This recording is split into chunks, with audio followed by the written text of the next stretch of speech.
İsrail hökuməti Xarici İşlər naziri Gidon Sarın Osmanlı İmperiyasında baş vermiş hadisələrin erməni soyqırımı kimi tanınması ilə bağlı təklifi dəstəklənib.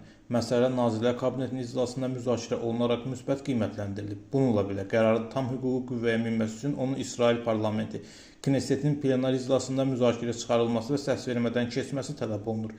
Sənədə əsasən hökumətin qəbul etdiyi qərar Knessetin reqlamentinə uyğun olaraq parlamentə təqdim ediləcək və məsələ rəsmi gündəliyə daxil ediləcək. Hüquqşünasların qiymətləndirməsinə görə hadisələrin inkişafı iki fərqli istiqamətə gedə bilər. Birinci ssenaridə qondarma erməni soyqırımı ayrıca qanun qəbul edilmədən hökumətin qərarı və Knessetin siyasi dəstəyi ilə tanınacaq.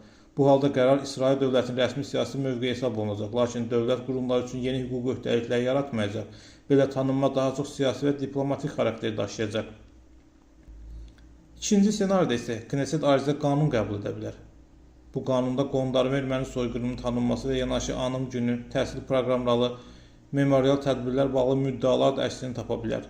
Belə olacaq təqdirdə məsələ artıq yalnız xarici siyasət bəyanatı deyil, İsrailin daxili hüquq sisteminin bir hissəsinə çevriləcək. Gələcək hökumətin bu qərarı ləğv etməsi daha mürəkkəb hüquqi prosedurları tələb edəcək.